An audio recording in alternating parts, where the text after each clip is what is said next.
Welcome back to Andersen Acres. We're in the kitchen again today, and today we are going to make garlic twists. This is a lot of fun and an easy alternative to garlic bread, and it looks a little bit fancier too. What are we going to need for this? Well, first we're going to need a 9 by 13 inch-ish, doesn't have to be specific, but close, cake pan. And you want to grease that cake pan. I'm just using a canola oil spray. But grease it fairly well. You can use butter or you can use whatever you normally use to grease your pans. But make sure it's done pretty well because we don't want this sticking. There is cheese in this. We don't want it sticking. Set that pan aside.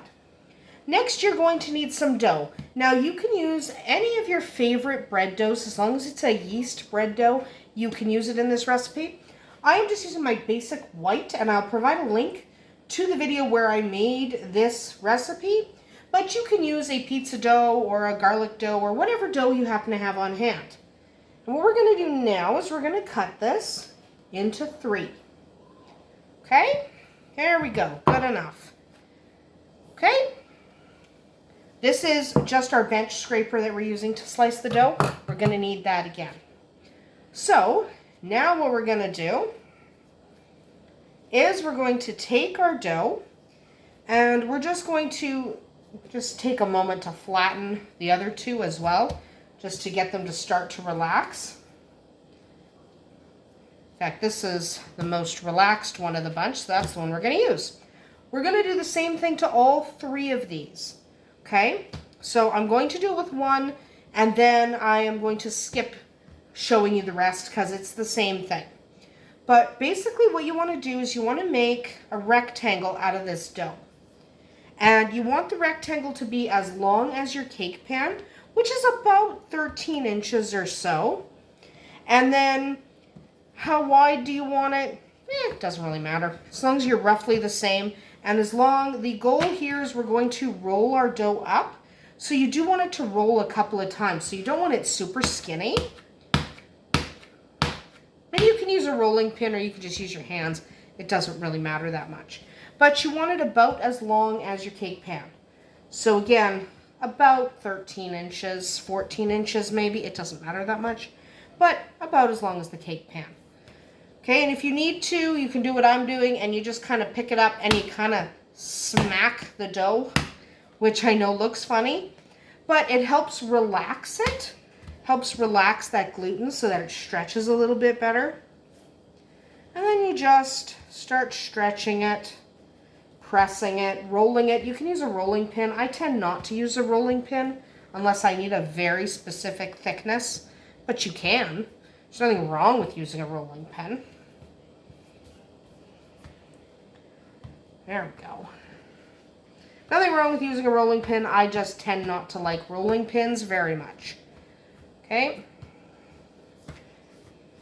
so there we go. That's about good enough. It doesn't really matter.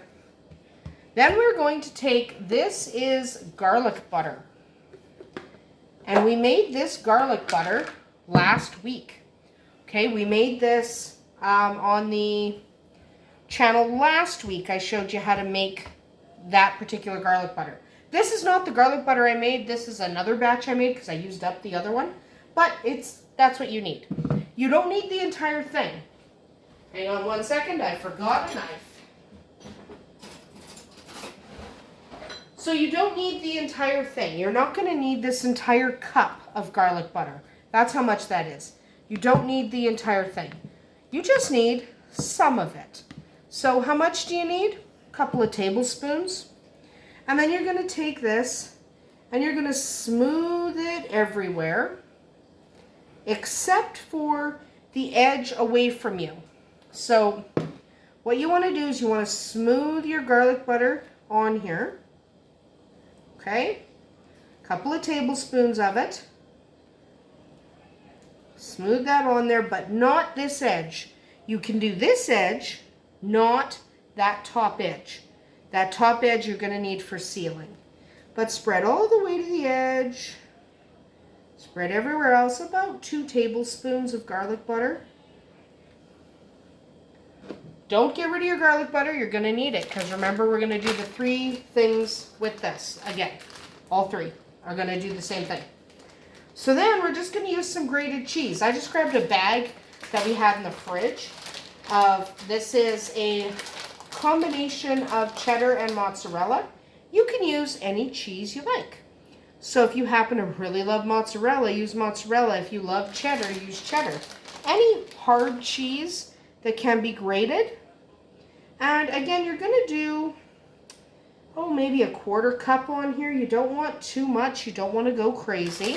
Just a little bit, about a 1/4 cup of cheese.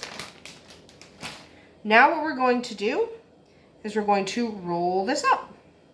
Capture that cheese. Now don't squish the cheese out. Roll over the cheese.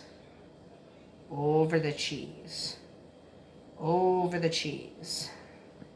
Okay, then we're going to seal that by pinching. Okay. Seal that by pinching. And then what we're going to do is we're going to take this and we're just going to kind of roll it like so until, there we go, until it's even. You don't want it super thick in one spot and thin in another. And again, you want it about as long as your pan. So you can bring your pan back and just kind of check, okay, that's good. Set this one aside. Then you're going to do the other two. Now, I'm not going to make you watch me do that all over again because it's identical, but you want to do exactly that so you have 3 logs just like that. We'll come back once I have made the other 2 logs. All right, we now have 3 logs. That's exactly what we want. We want 3 logs. So if you have one that's a little bit shorter than the others, just kind of stretch it out. Make sure they're all pretty much the same length. Then you're going to take 1 log.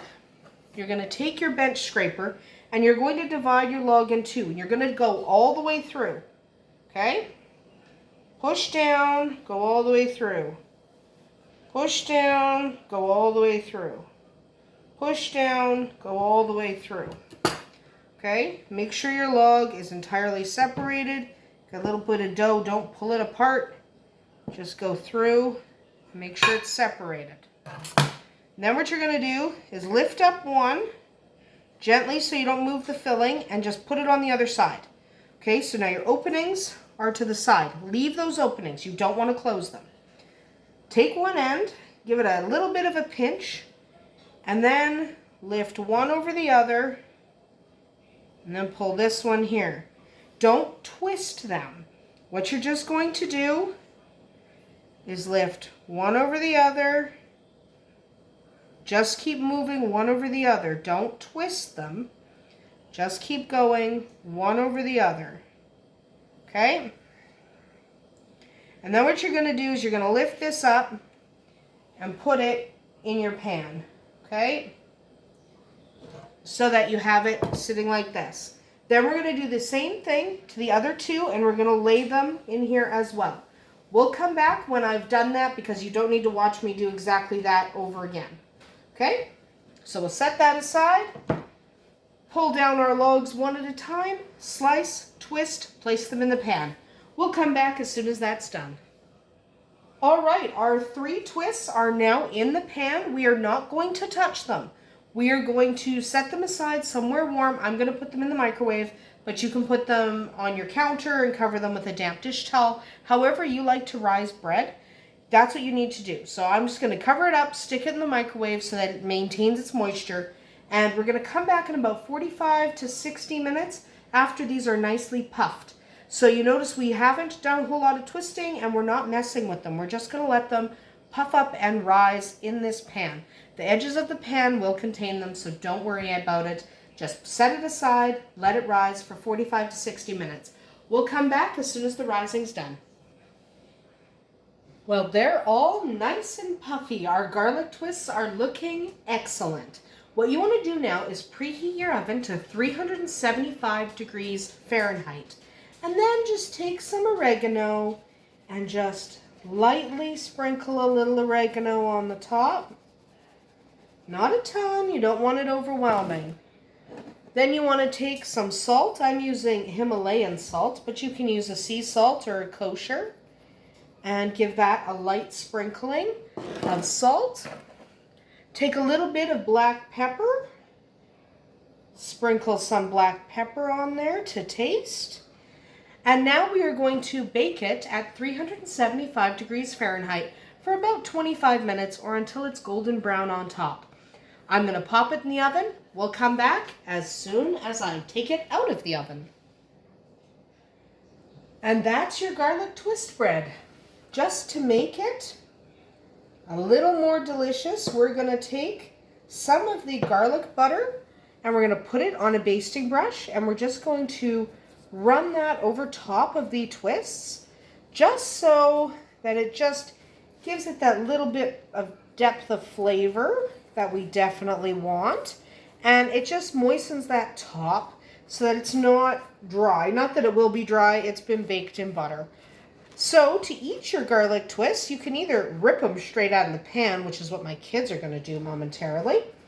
You could turn them out onto a serving platter and slice them, or you can just eat them the way they are. That's how we do it. We just rip them right out of the pan and we're happy. But if you want a little more presentation, turn them out onto a platter, slice them like so. So you basically have buns. Remember the twists there's 3 twists, 1, 2, 3.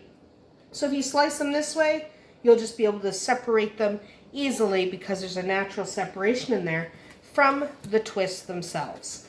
So I hope you enjoyed making garlic twists with us today, and I hope you serve this to your own family. It's a little bit like garlic bread, but kind of jazzed up a little bit, so it's not just plain old garlic bread. I hope you enjoyed. Make this for your family. They'll love it. We'll see you tomorrow.